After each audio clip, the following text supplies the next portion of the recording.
Andhra Pradesh hotels రంగంలో గణగణాభివృద్ధి చెందుతూ ఈ మధ్యన ముఖ్యమంత్రి గారు వరల్డ్ టూరిజం డే రోజున టూరిజం రంగానికి ప్రాధాన్యత ఇవ్వాలనే ఉద్దేశంతో ఇండస్ట్రీ స్టేటస్ ఒకటి అనౌన్స్ చేయడం జరిగింది.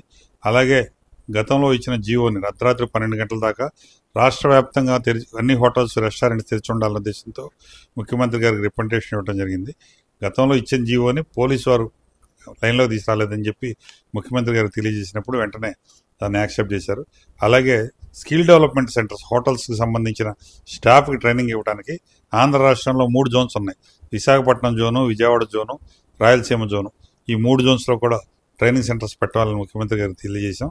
మరి కేంద్ర ప్రభుత్వం సహాయ సహకారాలు తీసుకుని దాన్ని కూడా ఇంప్లిమెంట్ చేస్తానని రాష్ట్ర ముఖ్యమంత్రి గారు మీడియా పరంగా మనకు తెలియజేశారు.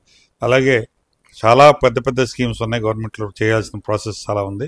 దానికి కొత్త హోటల్స్ పెట్టుకోవడానికి పర్మిషన్స్ ఇవ్వాలని కూడా అడిగా. 4 ఎకరాలు 3 ఎకరాల ల్యాండ్స్ కనుక ఇస్తే, సింగిల్ విండోలో పర్మిషన్స్ కనుక ఇస్తే దాంట్లో ఎల్ఎస్సిటీలో ₹1 ఎగ్జంప్షను, లేకపోతే బ్యాంక్ లోన్స్లో కొంత రాయితీ, మున్సిపల్ పర్మిషన్స్లో కొంత రాయితీ, ఇలాంటివి అడిగాం. తప్పకుండా చేస్తానని చెప్పి టూరిజం రంగానికి ప్రోత్సహించడానికి ఇప్పుడున్న ప్రభుత్వం చాలా ముందడుగు వేసింది.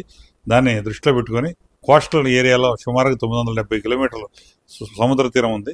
దాన్ని ఇంప్లిమెంట్ చేయడానికి పిచ్చుకల్లంక డిఫరెంట్ ఏరియాస్లో రాష్ట్ర ప్రభుత్వం టూరిజం రంగాన్ని అభివృద్ధి చేయాలని చెప్పి, అలాగే ఇప్పుడు కృష్ణానదిలో కూడా స్కై ఫ్లైట్స్ అనేది ఇంప్లిమెంట్ చేస్తానని మన సభాముఖంగా తెలియజేశారు. కాబట్టి రాష్ట్రం టూరిజం రంగాన్ని అభివృద్ధి చేయడానికి కంకణం కట్టుకుంది. కాబట్టి రాష్ట్ర ప్రభుత్వానికి ధన్యవాదాలు తెలియజేస్తాం.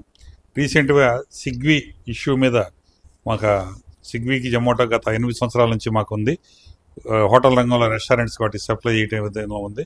అప్పుడు 0% నో ప్రాఫిట్ నో ఏం లేకుండా చేసిన వాళ్ళు ఇప్పుడు 20-30% కమిషన్ బేసిస్లో వెళ్ళడం జరుగుతుంది. దాంట్లో పేమెంట్స్ మళ్ళీ తిరిగి హోటలర్స్కి ఇవ్వడానికి ఇబ్బంది అవుతుంది. వాళ్ళు రీపేమెంట్ వాళ్ళ దగ్గర నుంచి వెనక్కి రావడానికి మాకు ఇబ్బంది అవుతుంది. కాబట్టి ఇది దృష్టిలో పెట్టుకొని 2-3 సార్లు చర్చలు జరిపాం వాళ్ళతోటి, స్టేట్ హెడ్స్ అందరితోటి, స్విగ్గీ జొమాటో నాయకులతోటి. విజయవాడలోని భారతీనగర్లో మా హోటల్స్ ఆఫీస్లో, ఆంధ్రప్రదేశ్ విజయవాడ హోటల్స్ ఆఫీస్లో చర్చలు జరపడం జరిగింది. ఆ తర్వాత వాళ్ళు నెగటివ్ మాట్లాడుకొని చెప్తానన్నారు. ఆ తర్వాత తిరుపతిలో ఒక మీటింగ్ చెప్పాం, విశాఖపట్నంలో కూడా మీటింగ్ చెప్పాం. కానీ జొమాటో వాళ్ళు 90-95% కొన్ని కండిషన్స్కి వాళ్ళు ఏకీభవించారు. స్విగ్గీ వాళ్ళు మాత్రం ఈ పూట రేపని కాలయాపన చేస్తూ వెళ్తున్నారు. దాన్ని దృష్టిలో పెట్టుకొని ఈ నెల అక్టోబర్ 14వ తారీఖు నుంచి దాన్ని బాయ్కాట్ చేయాలని ఆంధ్రప్రదేశ్ హోటల్స్ 26 జిల్లాలు, అంటే 13 జిల్లాల్లో అందరూ ప్రెసిడెంట్ సెక్రటరీలు అందరూ సింగిల్ ఒక డెసిషన్ రావడం జరిగింది. కాబట్టి దీన్ని ఇంప్లిమెంట్ చేయాలని చెప్పి స్విగ్గీ వాళ్ళు నిన్న మొన్న నుంచి కూడా పెద్ద లెవెల్లో ఫోన్ చేసి నెగోషియేషన్స్ కూర్చుంటామని అంటున్నారు. కానీ ఇది ముందు నాంది పలికింది మేము. ఆ తర్వాత ఇది మిగతా రాష్ట్రాలకు కూడా వెళ్ళడానికి ఆస్కారం ఉంది. కర్ణాటక వాళ్ళు కూడా రాత్రి ఫోన్ చేసి అడిగారు, ముందు మీరు ఇంప్లిమెంట్ చేస్తే మిగతా రాష్ట్రాలకు కూడా స్విగ్గీలో వాళ్ళు ఇబ్బంది పడుతున్నాం, దాన్ని కూడా మేము చర్య తీసుకుంటామని చెప్పి తెలియజేశారు. కాబట్టి స్విగ్గీ వాళ్ళు దాని రాష్ట్ర కమిటీ ఒకటి ఉంది. ఆ కమిటీకి కూర్చొని చర్చించుకొని ఏం చేయాలనే చర్చలకు వచ్చినప్పుడు దాని గురించి ప్రాపర్గా ఉన్నప్పుడు దాన్ని ఇంప్లిమెంట్ చేయడానికి మా గైడ్లైన్స్ మేమేం లేదు.